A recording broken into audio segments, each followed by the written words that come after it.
Hi YouTubers, welcome to this week's Monday Bites. I'm Vivian Chan, and today I want to show you about two very spring produce that can be very intimidating for those who don't know how to, the technique to get them out, or they're just not familiar with it. We have our good friend Fava Beans and our other friend Ramps.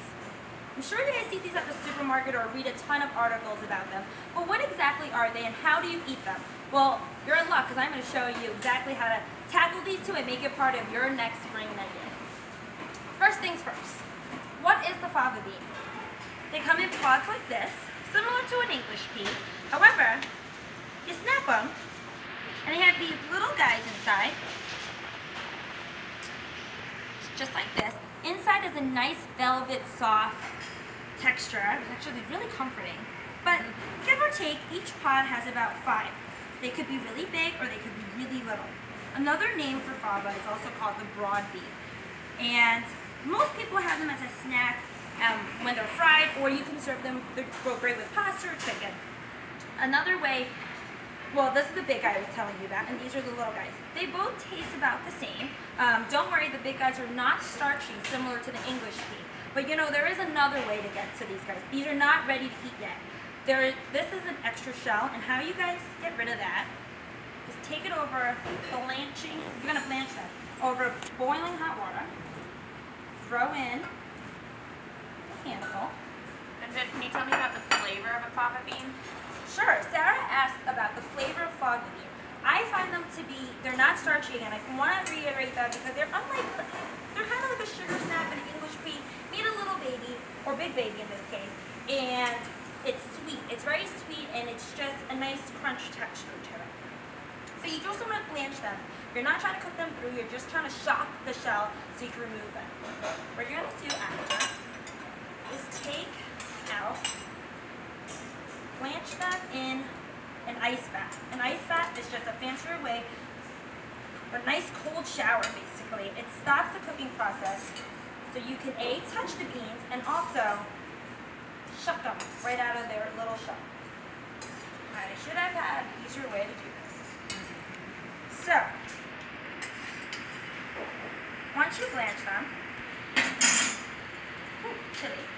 I was showing Meg. JP is not with us today, but Meg is. And she was trying to she's, oh, I just want to squeeze one. I was like, yes, do it. She kept squeezing and squeezing.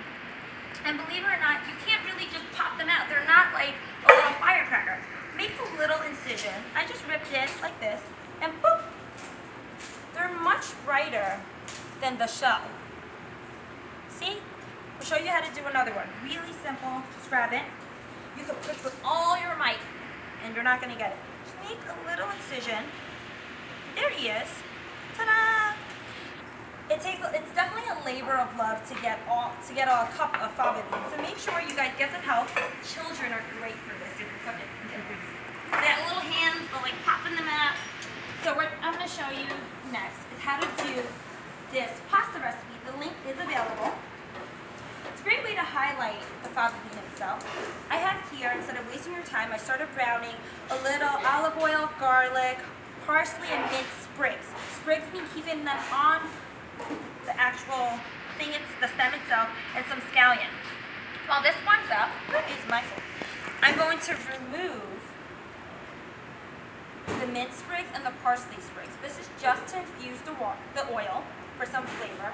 If it discolors like the mint, it's totally normal. It's done its job. It needs to go rest now. So just yank them out. It's not the end of the world. It's just more for presentation. You don't want to be serving cute little pastas and then you're pulling out huge stringy things and your friends are like, what is that? So, pull them out. Whoopee. Leave the garlic, that adds flavor, and it's going to soften up to set a nice sweet flavor. So you're going to do, oh, it's singing to me, it's ready for the favas.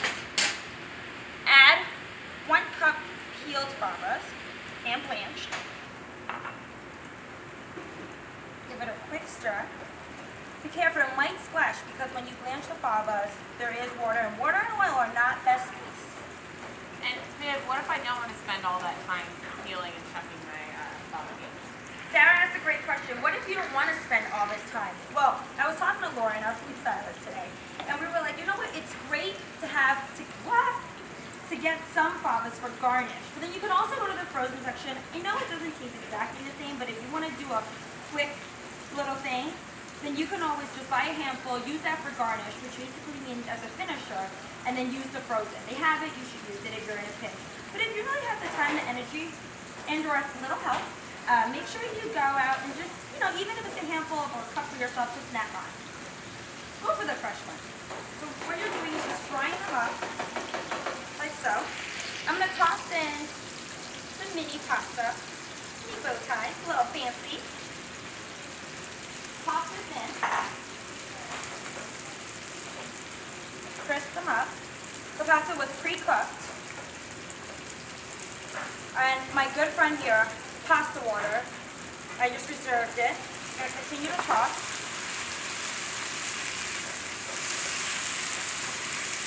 I'm going to cook them up. I'm going to turn off the heat. Add some butter. Once the butter has melted, I'm going to add some of the herbs for garnish. Again, just having some brightness. You always want to add butter when the heat is off, because A, you're finishing, you're just coating the pasta, and you don't want it to get burned and overcooked. So, I just added some finely sliced mint, scallion, and parsley, just to bring back similar flavors to what we use to infuse the oil with. Add a few grinds of freshly ground black pepper, some salt, just a little. Toss, toss, toss. And there we have it. Pasta. Fava bean pasta.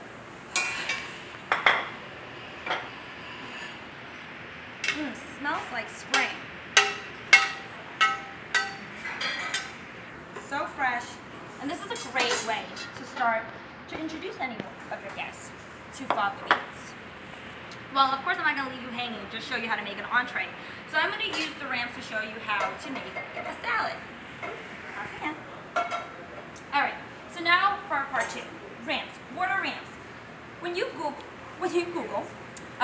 ramps, a lot of times you get a lot of skateboarder things. That's not what I'm talking about. I'm talking about these fun guys. These are ramps. They're a cousin of the they're wild onions, but they're a cousin of the onion or shallot or spring onion. And usually you find them in the forest like this. Really happy little guys. It's a very unique way of cultivating them. What you want to do is not dig too deep into the root because you'll kill all the roots for next year. They're around for a few weeks in spring, and chefs all around the culinary world, East Coast, West Coast, mainly on the East Coast because they are available only in Canada and the East Coast of the United States. They go wild for them. They're delicious. They're flavorful, and you know, if you go to a menu and you're like, what are ramps? You want to taste them, ask them, hey, what is a ramp? Ask them to describe it to you or bring them, and you can just smell it, that fresh oniony taste. So, you cultivate them, you pull them out, and what you want to do is trim off the ends, and you discard these. This is not edible. You can tuck them back into your soil, your own soil, and try to grow them if you're on the East Coast. You're going to have a little hard time if you're on the West Coast. And what you're going to do, these have been cleaned through because they're so muddy and gross. We're going to trim this part. I'm going to show you how to make a spring salad. These are great for salad greens. If you haven't had them, they're mild, nice, light, gentle, oniony taste, but not like wow, pepper. How you can prolong the ram season is by pickling them. As you guys know, I love pickling everything. So what you're going to do is just clean some ram bottoms, just like what we have here, and we're going to make a pickling liquid. I know usually I'm a purist, I use the white distilled vinegar, but today I wanted to use a mixture. I want the red wine vinegar because it gives a nice color as well as nice flavor. And I'm also going to balance it off with white distilled vinegar to equal parts of water. So this is all 3/4 cup. Pour it all in here. You're going to bring that to a boil. I'm going to add sugar, a lot more sugar than I usually would because the onion is so strong. You want to be able to balance it again. There's some salt, some black peppercorns for a little flavor, and some bay leaves. I don't want to add any spices because I want to preserve the onion taste. And this is a great way to make your ram season last longer then, you know, the short amount of time they're a little busy. So once that comes to a boil, not broil, no one's boiling, put them in a little jar like this. Stir it up. And this is really just to have the sugars and the salt to dissolve. Oopsie. Okay, now that comes to a boil. Carefully take it and then pour it into your jar. Gives it that nice rosy color. Hey look, it's ramp rosé. Let this hang out for a little bit and you guys can, well, Sarah and I love the wines in the wok and we have a few jars of these and we keep them. We don't recommend eating this on the first date because you won't get a second one. So that's one way to prolong them. And then my second way, when I was trying to make a fresh salad, I love deep fried anything, so why not deep fry some ramp bottoms? What you're going to do with this, instead of deep frying, I want to highlight the ramp itself. So I'm going to tempura fry it. What is tempura? It's a very light batter, and it's airy, it's delicious. It's really just a light coating, very similar to what you would get at a Japanese restaurant, like shrimp tempura, vegetable tempura. Well, we're doing tempura ramps. And what you're going to do with tempura ramps is just take some, and this goes with any vegetable. This is a new way to fry vegetables if you like. You're going to have some flour, some cornstarch, whisk it together, and you want to know the secret trick? Ice cold seltzer. Nice little seltzer, whisk it in, and you're going to get all these bubbles. Pop soda, another name for seltzer. Stir that together. You don't want to stir it too much. You don't want the bubbles to die. You want them to stay happy and light, because that's what's going to lift up your ramps. Great. And toss in your ramp bottoms.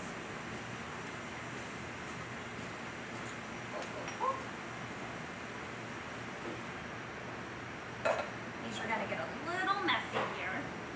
There are no gloves here, so we are just going to go all in. I'm frying this in vegetable oil, a nice neutral oil to highlight it. Carefully, a little splash.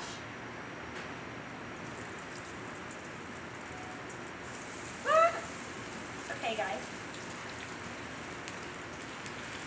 This will only take a few minutes. Great. Pop, pop, pop, pop, you're doing it right.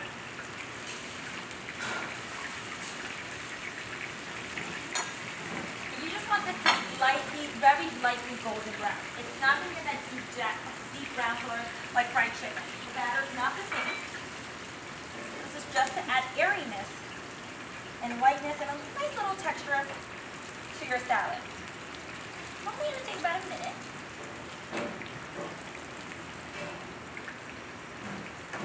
I really hope you guys try this because it's such a fun way. And if you guys don't have it and you want to be inspired, try to use scallions. You would just cook it a little longer. There we have it. Real food in real time. Okay. Drain this on a paper towel line, a plate that was lined with paper towels. Lightly season with salt, because everything on the fry needs a little hit of seasoning. So what I did was just chop up some greens. I wanted to show you guys how you want to make a salad that's very balanced. What makes a good salad rather than a bad salad? It's all about balance. You want to have, this is a little sharp, but there's slight mild onionness to it. You want to add some tomatoes for freshness. Add some chervil. What is chervil? It's a very light word. Chervil, C-H-E-R-V-I-L. Search that, and you know what? You guys don't have that. Try parsley, something light. So what I'm going to do is toss in, where's my front avocado? Fresh avocado. So I like to add, be careful when you're doing this, I like to add some fat, a different kind of fattiness to your salad. You just add some avocado. Be careful when you're taking out the pit. Compost.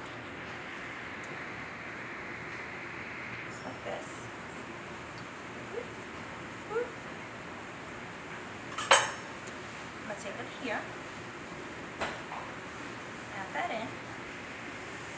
Just half is plenty. And then what I want to show you about my dressing is I'm using something called ponzu. This really brings the whole Japanese tempura thing together. Ponzu is a mixture of yuzu, which is a Japanese citrus mixed with some soy sauce. If you don't have it, you can make fosu. You can make lime juice with soy sauce. Drizzle a little in. A little olive oil. Freshly ground black pepper. Some salt. Add your tempura. Give it a quick toss. Like so. And then find a friend. Serve it to them. Because this is one salad I'm sure they haven't had, but I'm sure they're going to be like, ooh, what's that extra kick?